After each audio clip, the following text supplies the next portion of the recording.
Здравствуйте, дорогие ребята! Сегодня у нас урок литературы.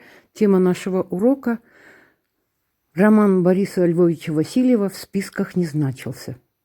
Борис Васильев – известный писатель. Темой его произведений стала война. В 1969 году была опубликована повесть Васильева «А зори здесь тихие», и автор стал знаменитым. Потом будут написаны книги «В списках не значился», «Встречный бой», «Завтра была война». Мое поколение – это поколение погибших. Из каждых 100 человек в живых осталось только 3. Это было удивительное поколение. Мы жили с искренним убеждением в том, что должны сделать что-то героическое, вспоминал писатель. Солдаты 1924-26 годов рождения приняли на себя первые, самые страшные удары войны. 3 друзей Бориса Васильева погибли. В живых остался он один. Мы были высоки, русоволосы. Мы в книгах прочитаете как миф. О людях, что ушли, недолюбив, недокурив последние папиросы. Одного из друзей Бориса Васильева звали Николай Плужников. Борис Васильев твердо верил, что друг погиб достойно. Вот почему главный герой романа «В списках не значился» назван по имени друга Николаем Плужниковым. В произведении «В списках не значился», ребята, вы прочитаете и узнаете о подвиге защитников Брестской крепости. А теперь, ребята, внимательно послушайте, о чем говорится в первых главах романа. Главный герой нашего романа – лейтенант молодой Николай Плужников. За всю жизнь Коле Плужникову не встречалось столько приятных неожиданностей. Он получает приказ о присвоении воинского звания, которого он так долго ждал. Новенький хрустящий мундир, хромовые сапоги, хрустящую портупею, командирскую сумку, удостоверение личности командира и увесистый пистолет ТТ. Было начало июня 1941 года. На следующий день ребята стали разъезжаться. Каждому полагался отпуск, несколько дней дома. Прощались друзья и обменивались адресами.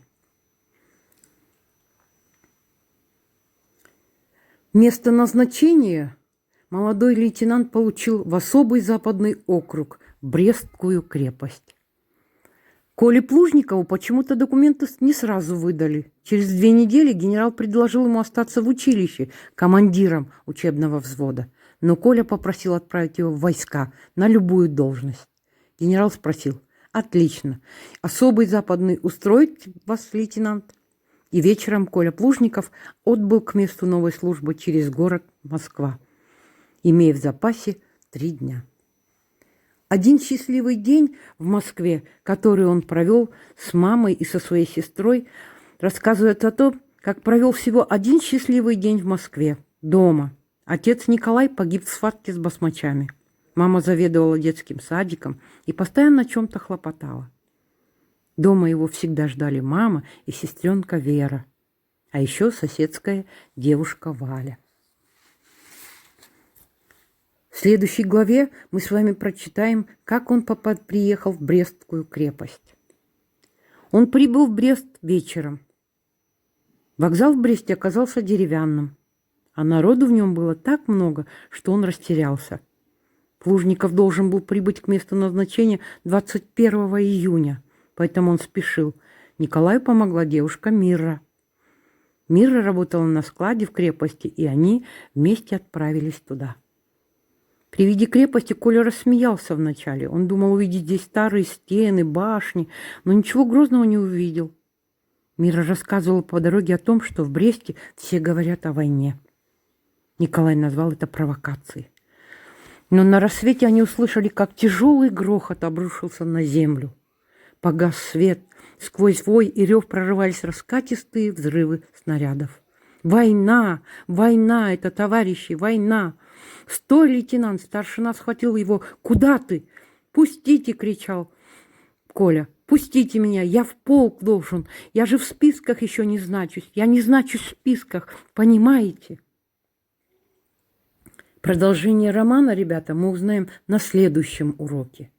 Я вам советую, ребята, посмотреть этот фильм, снятый по роману Васильева, в списках не значился.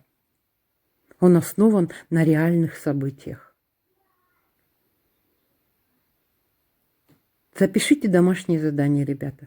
Прочитайте отрывок из романа на странице нашего учебника 196-203.